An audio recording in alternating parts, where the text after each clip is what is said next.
Hold me, Corinne. Hold me close. I love you, darling. I love you.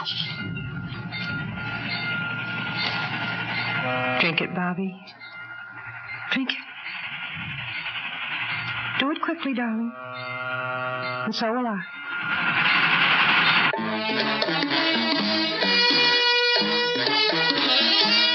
Theater 5 presents Till Death Do Us.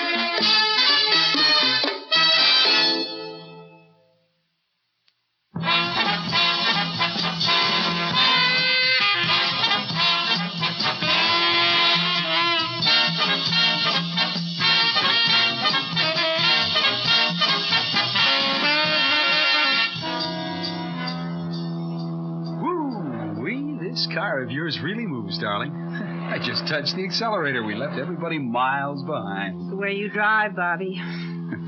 Clean and sharp and sure. Just like the way you play golf. Like the way you are, darling. Hey, take it easy, Corinne. I gotta keep my mind on the road. Do I bother you?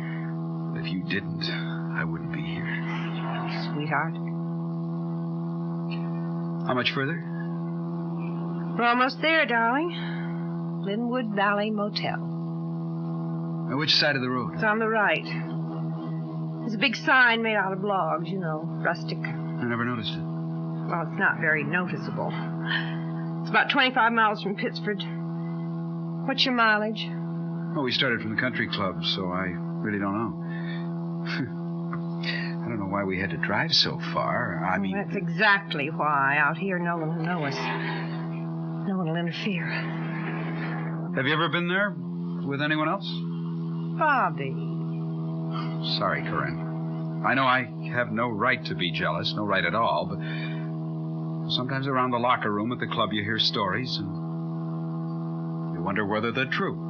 The men talk about me. Well, they talk about everybody. I guess they don't even think I'm listening. You know, just the golf pro. I figure most of it's just talk anyway. Sometimes you wonder. Well, darling, let me tell you. I've never been to this motel alone or with anyone else. I've just noticed it on long, boring Sunday rides with my husband. You don't have to explain. No, I want to. Carl's an absolute automaton. Every Sunday that he's home and not inspecting his copper mine in Malaya or checking his drug factory in West Germany or his cattle ranches in Arizona, he insists on going for a ride. And always the same ride. It's a nightmare. Well, that's how I know this motel. The train from Philadelphia to Pittsford crosses State 18 right there. Okay, Corinne. Just tell me when to slow down. Better concentrate on my driving. I'm a little nervous. You understand. Of course, dear.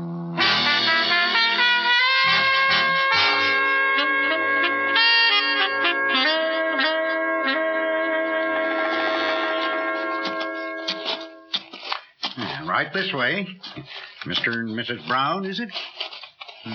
Yeah. I guess you'll find this room comfortable and a lot cheaper than them newfangled places over on the turnpike. Thank you, Mr. Easterwood. This will be okay.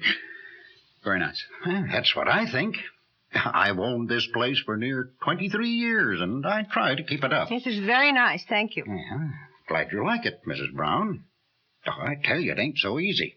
We don't get the traffic like before they put the turnpike through. Yes, of course. But we manage. We manage. Some folks like a place that's a little bit out of the way.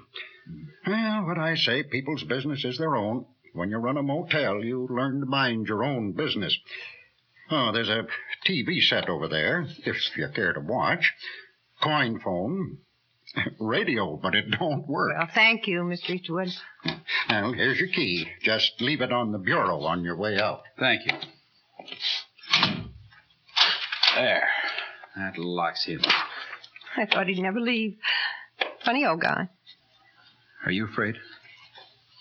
No, not really. I just can't go on living without you. That goes for me too, sweetheart.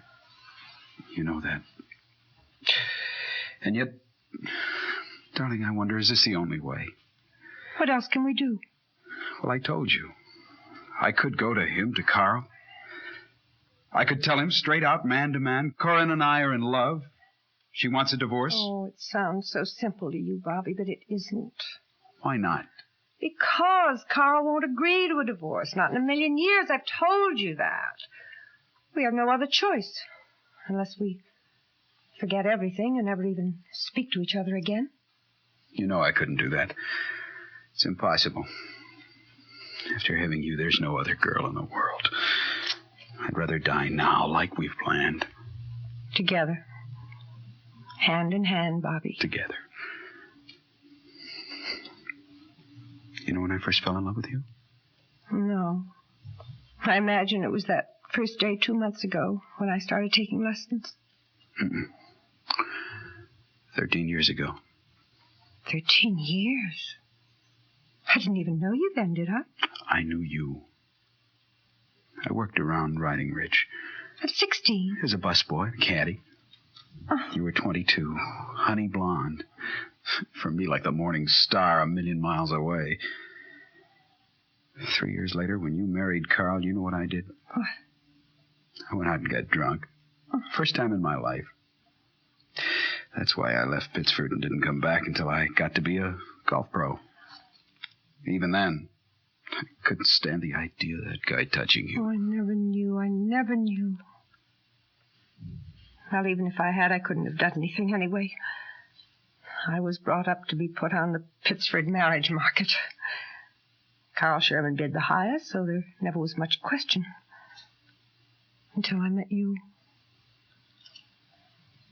So, here we are.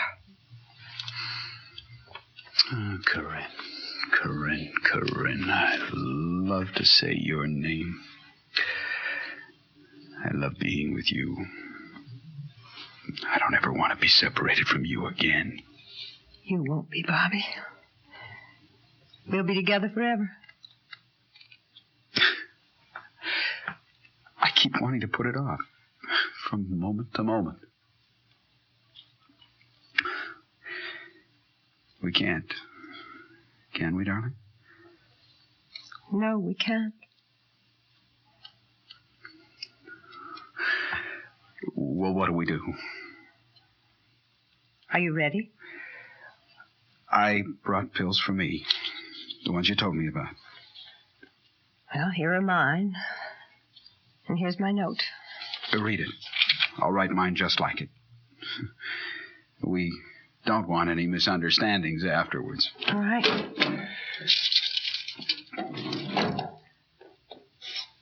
You ready? Mm-hmm. To whom it may concern. This is to certify that I have taken my life of my own free will, and no other person is responsible in any way for my death.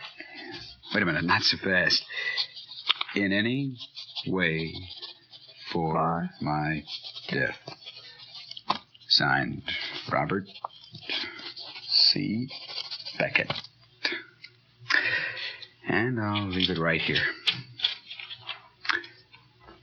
Well, darling, now? No, I want to wait till the Philadelphia train comes by. It's any minute now. Carl's on that train coming home. That'll be the end of our freedom to be together. Oh, no, Corinne. That'll be the beginning of our freedom to be together. There's the train. Bobby, get 2 glasses of water. Uh-huh. I hope we have the guts to go through with it. We will. Don't be afraid. Uh-huh. Okay. Corinne, here you are.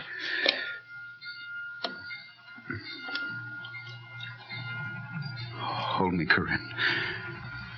Hold me close. I love you, darling. I love you.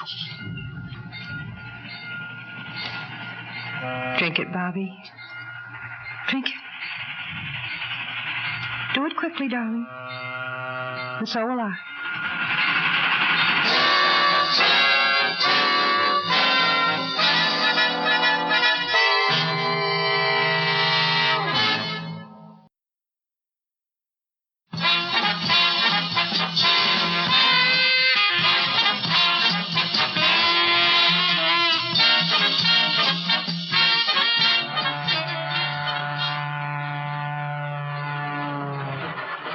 Bobby, What is it, Dad? how do you feel? All right so far. Bitter taste in my mouth.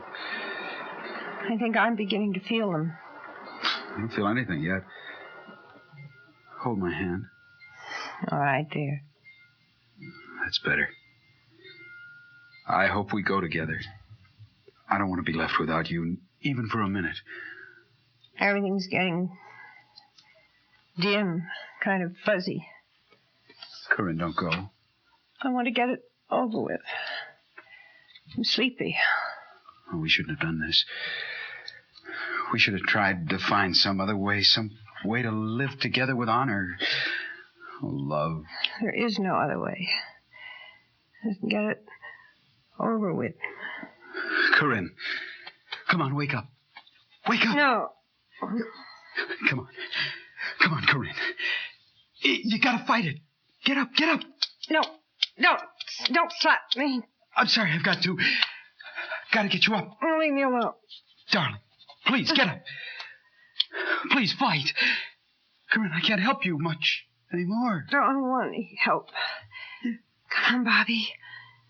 We'll go together. It's the way we said we would. You want to kiss me?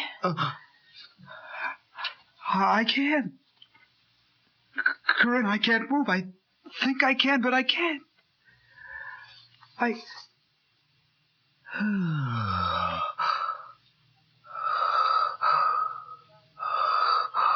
Bobby?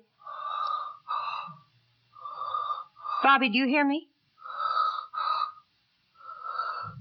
Well, I guess that's it.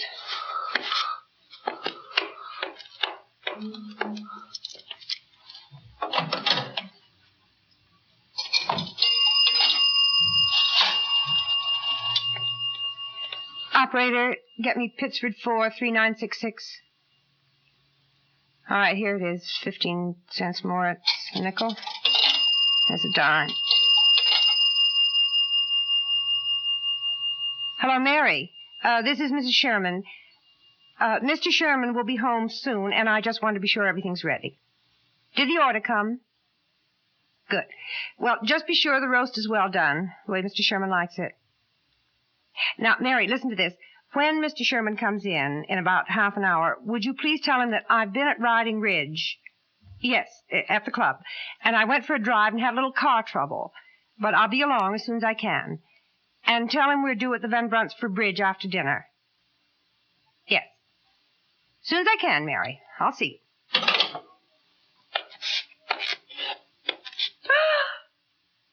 Corinne, why? Don't touch me. Stay away. Why? You keep your distance, Bobby. I warn you. Why did you trick me? Because you're a fool, that's why. Whew. Corinne, I love you. Love? You're an idiot and you're a romantic fool. You thought I'd give up being Mrs. Carl Sherman for life with you? Or for death with you, for that matter?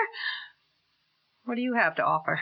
How could you, even in your wildest dreams, imagine that I would want to go traipsing around the country like a gypsy from one country club to the other? Don't you have any sense at all? Or are you muscle-bound all over?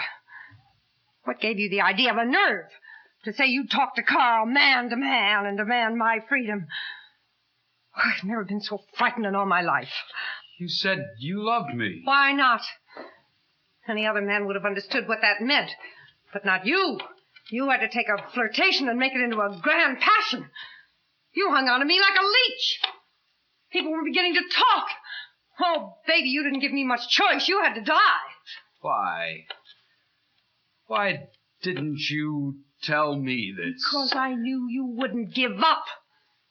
Because I saw you didn't know how to be smart. Oh, no. You had to own me, lock, stock, and barrel like a pet dog. Listen, didn't anyone ever tell you it takes money to buy pedigreed stock? You're a tramp. A dirty tramp. Oh, to think I had anything to do with you. Look, Bobby, if you think I'm going to stay here and watch you die... I'm not gonna die. And you're not gonna leave. You took enough pills to kill a horse. Adrenaline. That's what a doctor would use. So what? There's no doctor. Anger makes adrenaline. I read it somewhere. And I'm angry. Oh, more than I've ever been in my whole life. So be angry. I don't care. I'm going. So long, Bobby, and it was fun. All right, Bobby, where's the key? Wouldn't you like to know? Bobby, where are you going? Water on my face. Beat this thing.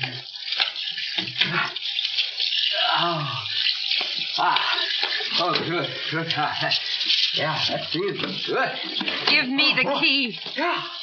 I have got to get out of here. Good. Bobby, where's the key? Yeah. Oh. Yeah. Oh, you'll go, Corinne. Yeah, sure, when I let you go. Not before. You have got the key, then. Maybe. I know you have it. Now, look, Bobby. You have nothing to gain by keeping me here, and I've got to get home. To your husband? And your dinner? And your bridge? And safe? And snug? And smug? Until the next trip? And the next guy? Well, maybe it won't be so easy for you this time. Give me that key. When I feel like it. I have got to get home now. I understand. Perfect. Then give me that key. No. We'll sit here, and we'll let Carl wonder. We'll let his doubts of your faithfulness crawl through his mind. And we'll raise questions, Corinne, to which you have no answers. Maybe I'll take you home to explain just why you tried to murder me. Murder? You can't scare me with that. I didn't touch you. You brought your own pills and you wrote your own suicide note. And you brought yours. And what were they? It was murder, I say. And what's more, you know it. It was not murder, but it might be. Now, Bobby, give me the key. Put away that gun, Corinne. I want the key. Come on, put it away. Look, Bobby, I'm pretty desperate. I came prepared to use this if I had to. Will you put that thing away, or will I have to take it away from you? Bobby, I warn you. I warn you. Ow!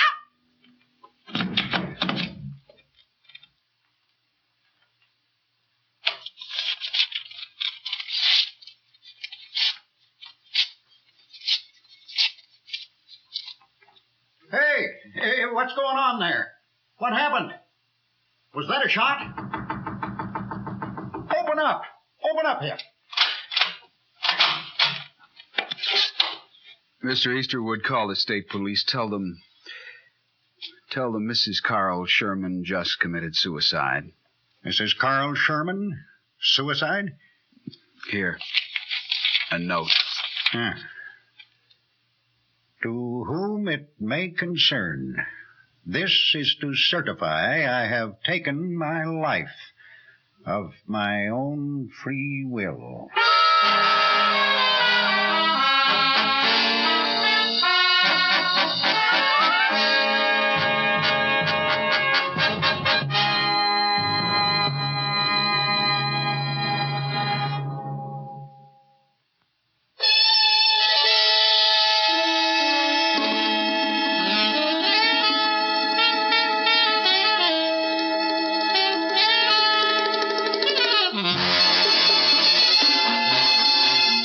Theater 5 has presented Till Death Do Us, written by Raphael David Blau, directed by Ted Bell. In the cast, Elspeth Eric, Bill Mason, and Hal Burdick. Script editor, Jack C. Wilson. Original music by Alexander Vlastotsenko. Orchestra under the direction of Glenn Osser.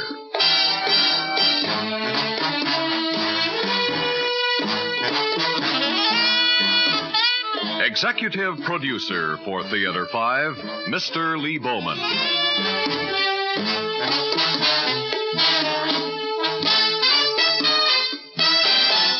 We invite your comments. Write to Theater 5, New York 23, New York.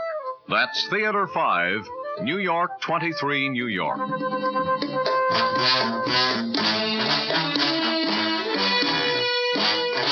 This is Fred Foy speaking.